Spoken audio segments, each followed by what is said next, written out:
you were there in Filbert Street in the days when it was tough, as Gary was saying, to play in those conditions. Well, Gary's just mentioned it. He just said that that what we used to do is that put Emile out to the left-hand side and then just put the ball in the air. Actually, I did say to him that was not deliberate, at a particular time. But there I was. I'm delighted to join you here because I was just walking along minding my own business, and you brought me in here to talk about the game.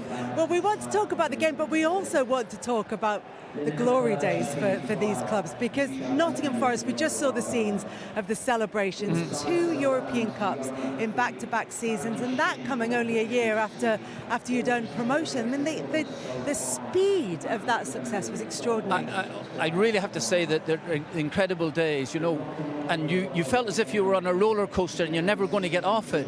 When Brian Clough arrived in 1975, he said we were a 2-bit club going nowhere. Well, that was his opinion, He probably was right at the time. Would all the great players that we had at the football club been great players? Probably. Would we have had the success without Brian Clough? Been very, very doubtful if that was the case, But terrific days, really, really, really super camaraderie, and everything that went with it in those days.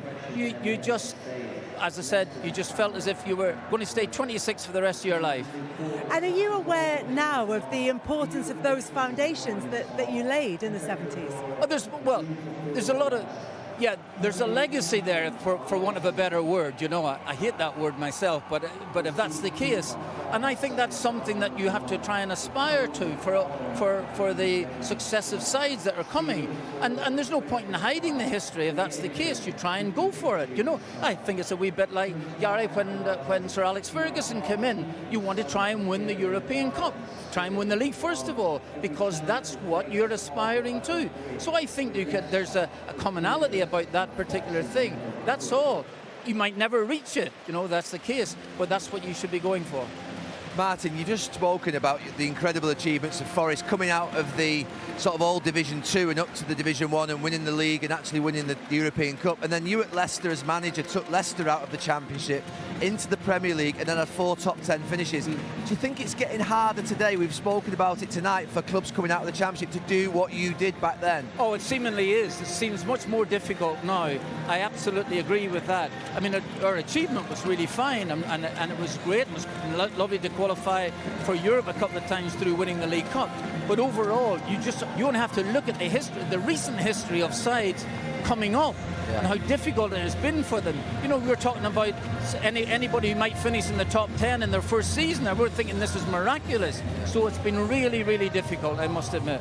And we've just been talking about styles of play before on the pitch and talking about Chris Wood.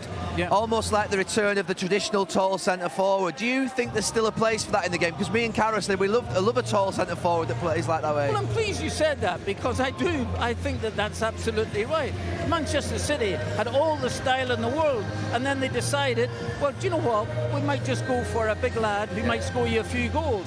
And this idea that he doesn't get that many touches, I kind of laugh at that. I have to laugh at that there. All you have to do is look at the number of goals he scored. Really. He's the best centre forward in the world at this minute. But Manchester City don't mind occasionally. They'll go a wee bit longer than if that's the case. So if Manchester City can do it, and I think Pep I think he's made up all the rules in the last number of years. So at the end of the day, why not? I agree.